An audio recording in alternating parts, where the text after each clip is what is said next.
Assalamualaikum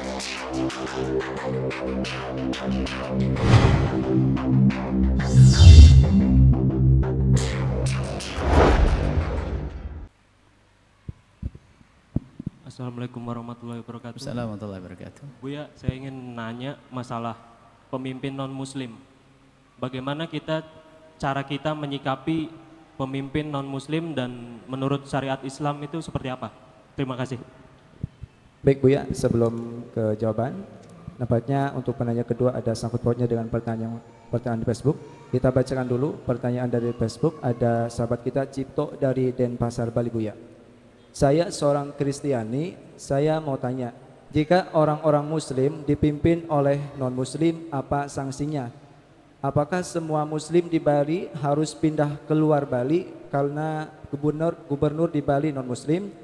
Kenapa para ulama Islam tidak menyatukan hati rakyat Indonesia, tapi malah digolong-golongkan dan dibeda-bedakan? Itu Buya. Terima kasih Buya atas nanti jawabannya. Wassalamualaikum warahmatullahi wabarakatuh. Dia Kristiani.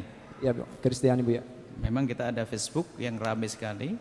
Bahkan dari luar Islam pun masuk ke Facebook kita untuk ikut mulai dari mengkritisi dan juga banyak. Di antaranya pertanyaan dari Bali tadi ya. Bali.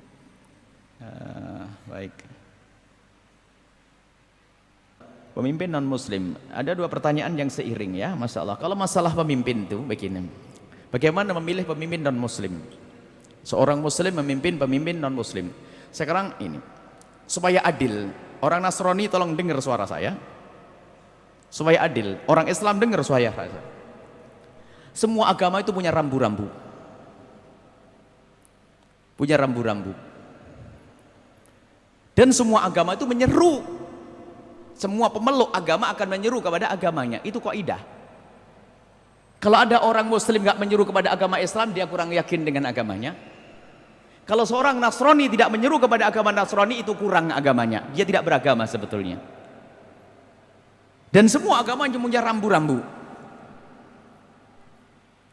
Rambu-rambu ada halal, haram, halal, haram, halal, haram. Boleh, tidak boleh, semua agama. Kalau agama tidak punya rambu-rambu halal, boleh dan tidak boleh, maka itu bukan agama lagi.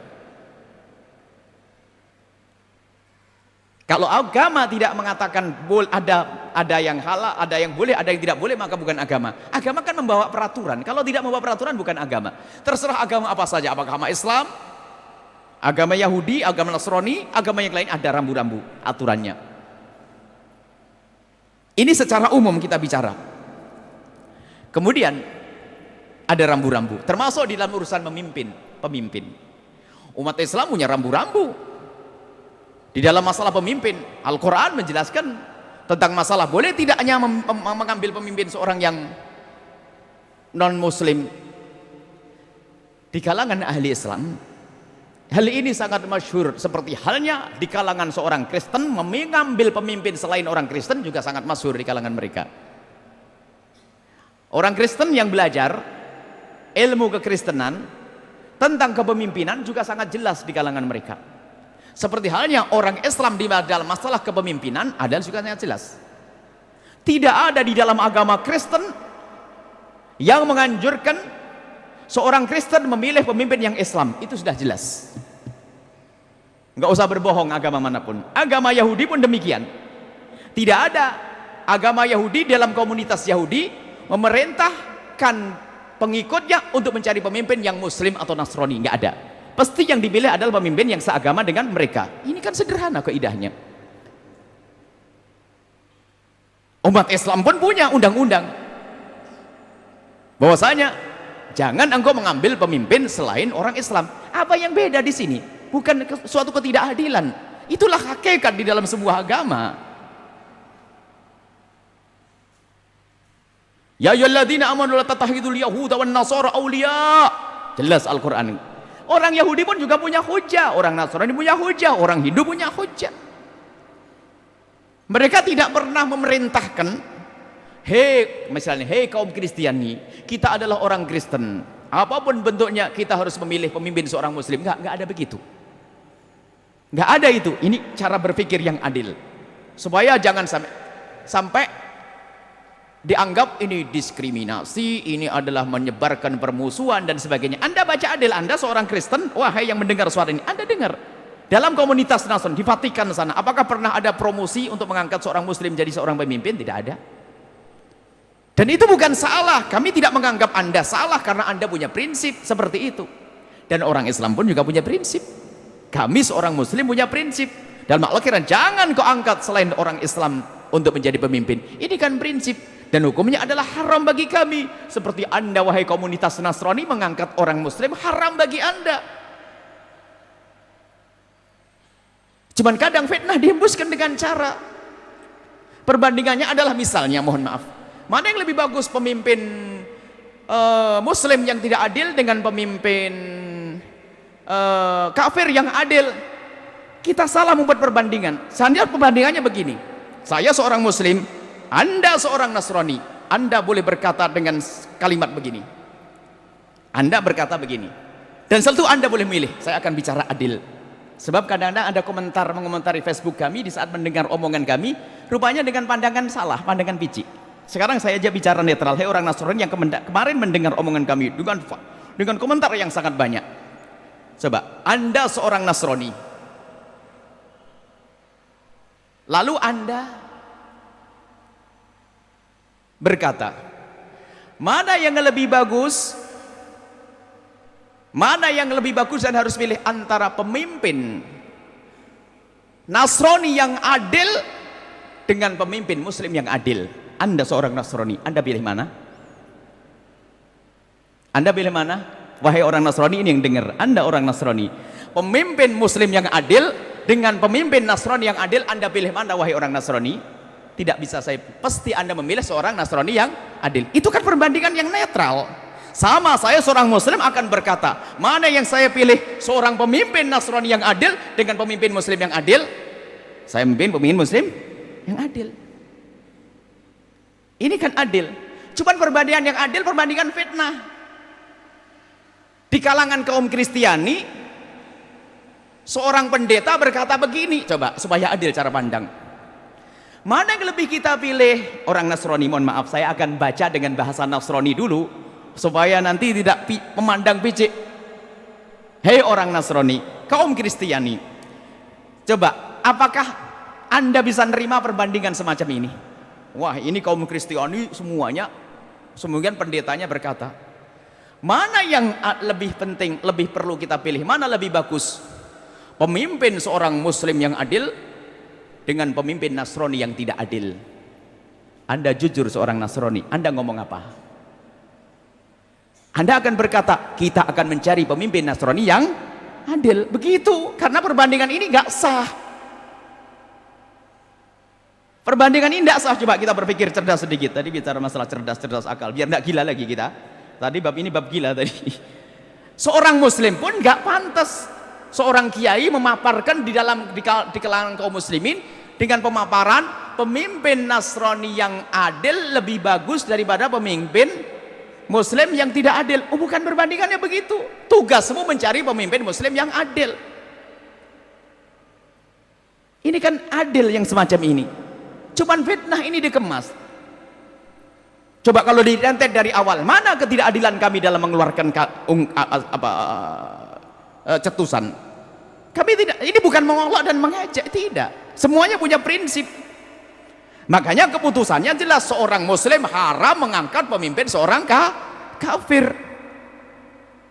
Adapun kasusnya, perbandingannya adalah bagaimana jika ada ternyata di sebuah negara dipimpin oleh seorang pemimpin yang adil, kafir adil, lalu yang satu lagi negara dipimpin oleh seorang muslim yang tidak adil. Kita akan bertanya, ini kenyataan atau dalam harapan? Kalau kenyataannya adalah kenyataannya misalnya pemimpin yang kafir yang tidak, pemimpin muslim yang tidak adil membuat kerusakan, pemimpin yang adil telah membuat ketentraman. Ini kalau dalam kenyataannya. Maka di sini perbincangannya adalah bukan masalah memilih, karena kenyataannya sudah terjadi. Sekarang yang akan kita bincangkan adalah sesuatu yang belum terjadi kok, seperti kenyataan belum terjadi ini. Misalnya masih di hadapan kita, maka hadapan kita adalah jelas kaum muslimin hendaknya memilih pemimpin kaum muslimin. Dan mungkin kami sampaikan juga, Anda sebagai orang Nasrani, hak Anda untuk memilih Nasrani. Bahkan kalau Anda seorang Nasrani mengeluarkan fatwa seorang Nasrani haram memilih seorang muslim, tidak marah saya. Sedikit pelik, akan tapi begitulah keadilan dalam berpikir. Maka kami jelaskan bahasanya, wahai ahli iman, wahai ahli Islam, wahai para ustadz, keluarlah dari kepentingan pribadimu. Sekarang berbicara yang adil di hadapan umat atas nama kebenaran, dan Anda disaksikan, dilihat oleh Allah Subhanahu wa taala. Tidak pantas Anda mengatakan bahasanya pemimpin kafir yang adil lebih bagus daripada pemimpin Islam yang tidak adil, karena itu bukan perbandingan. Seperti Anda wahai orang Nasrani, tidak pantas Anda mengelabui umat Anda lalu berkata pemimpin muslim yang adil lebih bagus daripada pemimpin kafir yang adil menurut Anda. Yuk, pemimpin Nasrani yang tidak adil, pemimpin Nasrani yang tidak adil dengan pemimpin kafir yang pemimpin muslim yang adil lebih bagus pemimpin muslim yang adil menurut Anda. Anda salah dalam hal ini. Karena apa? Anda keluar dari keyakinan Anda. Dan tidak mungkin Anda seperti itu. Biarpun menurut kami adalah pemimpin muslim yang adil harus didahulukan. Jadi masalah perbandingan ini, cuman waduh rame di Facebook katanya saya mencaci dan sebagainya. Mana ada mencaci? Kalau dipotong waktu orang Nasrani, keputusan seorang Nasrani mengatakan kami seorang Nasrani harus mengangkat pemimpin seorang Nasrani. Kalau muslim jangan. Apakah itu merendahkan? Tidak, Anda punya prinsip. Maka saya punya prinsip, umat Islam punya prinsip. Maka jelas hukum memilih seorang pemimpin yang tidak muslim hukumnya adalah haram. Hukum memilih seorang pemimpin yang tidak muslim adalah haram. Adapun perbandingan antara seorang pemimpin muslim yang tidak adil dengan orang kafir yang adil, ini bukan perbandingan yang sah. Jangan jadikan kalimat ini untuk menfitnah umat. Dengar lagi dari awal tadi, tidak akan saya ulang. Ini waktunya pendek karena tanya jawab. Seperti ini. Jadi sudah jelas fatwanya bahasanya jangan seorang mukmin mengangkat seorang kafir menjadi pemimpin. Jangan mengangkat. Kalau ternyata sudah terangkat, jawaban yang kedua tadi. Pertanyaan dari mana? Bali tadi. Ada seorang warga, seorang Kristiani, saudara sebagai manusia. Oh, seorang Nasrani saudara kita sebagai seorang manusia. Islam tidak mengajarkan peperangan dan permusuhan. Akan tapi persaudaraan sebagai manusia tetap bertetangga yang baik. Ada seorang Nasrani yang bertanya, Anda bertanya kepada kami, bagaimana sikap seorang muslim, kalau tidak salah seperti itu, bagaimana seorang muslim itu di hadapan seorang pemimpin yang kafir? Warga tidak usah bicara tentang yang di Bali, langsung saja ke Amerika sana, kaum muslimin yang ada di Amerika. Baik. Berbicara tentang kenyataan beda di saat kita bicara tentang memilih. Warga muslim di Amerika atau warga muslim yang ada di Bali, maka tetap kaidahnya sama. Di dalam pemilihan Anda tidak boleh memilih pemimpin yang tidak Islam. Biarpun pada kenyataannya Anda kalah. Apakah harus keluar dari Bali? Oh bukan, tidak semacam itu. Tetap kita membantu untuk melancarkan program kebenaran dan kebaikan. Tapi tidak boleh kita mengatakan harus memilih orang kafir. Enggak, ini permasalahannya beda. Misalnya, seorang gubernur yang kafir di sebuah provinsi. Nah, sudah jadi. Apakah kita akan tinggalkan provinsi tersebut? Oh, tidak. Kita memperjuangkan di kedepan hari harus kita mencari pemimpin yang muslim. Tapi masa perjalanan ini bagaimana? Anda berjuang, apa yang Anda bisa lakukan? Sebab hukum kan ada dibagi, hukum ada 3, ada hukum imamah, ada hukum qadha, ada hukum farad. Hukum farad hukum pribadi. Maka Anda sibukkan untuk menyempurnakan hukum pribadi Anda, sholat yang benar dan sebagainya. Hukum qadha di antara kalian orang Islam, masalah jual beli dan seterusnya. Adapun hukum imamah, karena pemimpin Anda adalah bukan seorang muslim, lihat. Kita harus patuh di situ, kalau tidak kita akan dihukum. Gak boleh semenang-menang. Apalagi jika itu adalah sebuah hukum yang ada hubungannya dengan sesuatu yang disepakati oleh bangsa manusia, akhlak, kebersihan. Di Hong Kong bersih, di negeri kita yang paling jorok kan begitu. Di Singapura rapi. Lah berkenaan dengan kerapian ya harus patuh dong, karena itu tidak bertentangan dengan syariat Islam.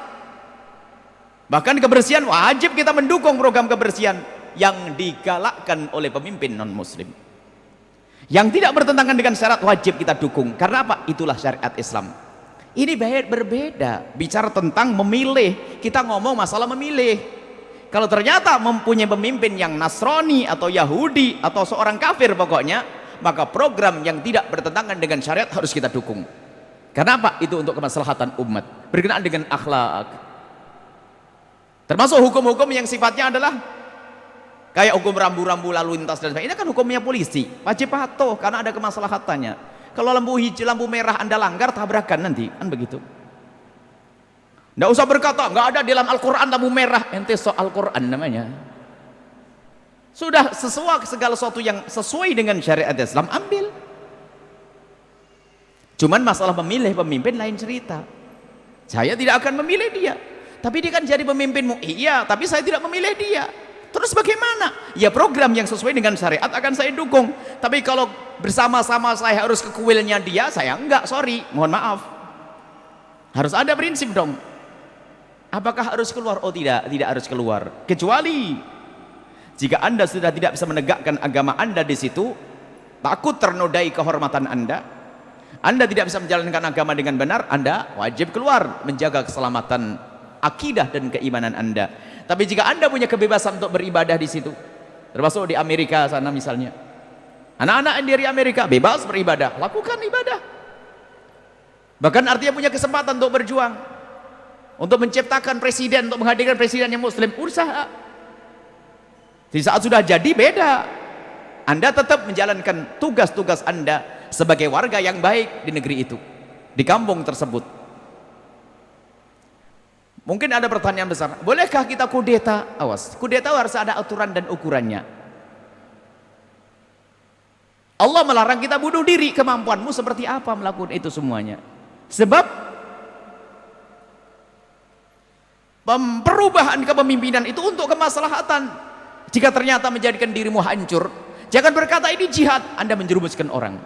Kalau ternyata pemimpin kita adalah ternyata pemimpin yang kafir atau gubernur kafir dan sebagainya, jalankan segala sesuatu yang ada maslahatnya untuk umat Nabi Muhammad sallallahu alaihi wasallam. Sampai di situ. Tapi ingat, jangan sekali-kali Anda menyerukan untuk memilih pemimpin yang kafir. Naudzubillah. Ini fitnah besar dan tidak diperkenankan. Tapi kalau sudah tulina dalam Imam Khatib Sirbini, kalau kita diuji dengan pemimpin yang kafir itu bagaimana? Diuji pemimpin yang kafir, jalankanlah syariat yang bisa Anda jalankan. Dan patuhilah segala sesuatu yang tidak bertentangan dengan syariatmu. Patuhilah segala sesuatu yang tidak ada bertentangan dengan syariatmu. Tapi kalau sesuatu yang bertentangan dengan syariatmu, la ta'ata li makhluqin fi maksiatil khaliq, tidak boleh patuh kepada siapapun kalau untuk menantang Allah Subhanahu wa taala. Ini satu. Kemudian saya kembalikan kepada pertanyaan yang pertama tadi. Anda jangan semuanya punya keyakinan dengan agamanya. Setiap agama akan menyeru kepada agamanya. Seorang muslim, saya akan menyeru kepada agama saya. Dan saya tidak akan berbohong kepada orang Nasrani. Kalau saya masuk komunitas Nasrani, Yahudi dan sebagainya, saya akan menyebarkan Islam karena saya punya keyakinan Islam akan membawa kemaslahatan. Maka saya wajib menyebarkan. Tidak usah saya tutup-tutupi. Saya punya keyakinan karena apa? Islam menghargai kemanusiaan. Islam menghargai tetangga yang kafir. Maka saya sebagai seorang muslim bisa, jika saya berada di komunitas yang tidak Islam, saya punya kewajiban menyebarkan agama saya dengan keindahan, dengan kelembutan, dengan cara yang diajarkan Nabi SAW, bukan dengan peperangan, tidak. Seperti yang dilakukan oleh para wali songo, bagaimana orang Hindu Buddha yang ada di Indonesia, Islam sampai hari ini hampir hilang semuanya, 90%, 85% atau 90% masuk Islam. Lihat, saya punya kewajiban. Dan kami yakin semua agama pun demikian. Artinya apa yang harus Anda pahami wahai orang Islam? Jika Anda menemukan calon selain Islam saat ini berbuat baik yang banyak untuk umat Islam, Anda harus tahu dia juga berbuat baik banyak untuk agama mereka. Ini bukan masalah suudon dan tidak suudon, karena bukan suudon, justru ini keyakinan kami. Semua orang punya agama, dia akan menyeru kepada Masalah membantu, Islam pun memberi bantuan. Kalau saya memberi, jujur, saya memberikan bantuan kepada seorang Nasrani, saya kasih makan, kemudian saya kasih duit, saya bertata krama yang baik. Apakah murni saya memberikan makanan saja? Oh tidak. Di dalam hati saya ada kerinduan untuk membawa dia kepada Islam. Saya punya kerinduan untuk membawa dia kepada Islam. Karena apa? Saya ingin tetanggaku yang Nasrani selamat agar masuk surga. Makanya saya kasih makan, saya datangi dengan baik dan sebagainya. Orang Nasrani pun juga demikian. Kalau dia punya keyakinan, dia mungkin membantu pembangunan masjid dan sebagainya. Tapi tentu ada tujuan. Tujuannya itu saya tidak suudon. Saya dibilang, oh ini apa Buya Yahya suudon, orang bantu masjid kok diprasangkai buruk. Oh bukan, ini kan sesuai dengan keyakinan. Anda seorang Nasrani, pasti Anda akan menyeru kepada agama Anda. Kalau masalah bantuan masjid, makanan sebagainya adalah bantuan. Kesadaran Anda akan kemanusiaan, tapi dalam diri pribadi Anda tentu akan menyeru kepada agama Anda. Sama dalam Islam pun demikian. Bukan masalah suudon, enggak, bukan suudon. Enggak terima kasih dengan seorang calon bupati atau gubernur yang bantu. Ini bukan masalah terima kasih, bukan terima kasih. Kami berbicara bahwasanya semua orang yang punya agama akan menyuruh kepada agamanya. Gak bisa dipungkiri ini. Dan ingin berubah karena dengan keyakinannya. Seperti orang Islam menginginkan orang di luar Islam semuanya masuk Islam. Karena apa? Saya yakin agama yang saya anut adalah agama membawa kesejahteraan di dunia dan di akhirat. Pun demikian tidak dengan peperangan, kami tidak membunuh. Alhamdulillah Islam datang ke Indonesia Raya tidak dengan pedang, dengan kelembutan akhlak para kekasih-kekasih Allah yang datang dari Hujarat, dari Hadramut dan seterusnya. Indah. Inilah yang harus kita pahami. Mohon, wahai orang Kristiani, Anda jika mendengar suara ini, Anda dengar dengan pelan. Dan ini tidak ada hubungannya dengan keributan yang terjadi di ibu kota sana tentang pemimpin. Tidak. Kami bicara tentang ini kaidah-kaidah semacam ini. Agar paham, jika ada fatwa seorang ustadz yang mengharamkan memilih pemimpin Islam, pemimpin selain Islam, ini ada kaidahnya. Bukan semata-mata urusan suudon dan sebagainya. Bukan, suudon nggak masuk dalam dunia ini. Karena keyakinan bukan suudon lagi. Saya yakin Anda akan menyeru kepada agama Anda. Yakin, bukan suudon lagi. Kenapa suudon? Dan Anda pun juga yakin kalau saya menyeru kepada agama saya. Karena Anda meyakini agama Anda benar, seorang Kristen, maka Anda akan menyeru kepada agama Anda. Saya sebagai seorang Muslim akan menyeru kepada agama saya. Loh, bukan suudon dalam hal ini. Maka yang saya herankan adalah jika ada seorang Kristen, misalnya, jika ada seorang Kristen yang katanya yakin dengan agamanya, kemudian menyeru untuk lebih memilih pemimpin selain Kristen. Ini kan aneh. Berarti kamu tidak punya keyakinan, wahai orang Nasrani, kan begitu. Maka lebih aneh lagi, sama kurang lebihnya. Ada seorang Muslim menyeru untuk memilih pemimpin selain Muslim. Selesai. Adil atau tidak? Adil, biar orang Nasrani dengar ceramah ini insya Allah aman. Sebetulnya kami tidak bermaksud kepada orang Nasrani. Saya bermaksud kepada saudaraku yang seiman. Agar Anda jelas, punya dhawabit, punya rambu-rambu dalam mengeluarkan fatwa dan keputusan. Jelas, mengambil seorang pemimpin selain Muslim hukumnya haram sesuai dengan rincian yang panjang tadi. Semoga Allah mengampuni kita semuanya dan memilihkan pemimpin yang benar. Allahu a'lam bishawab.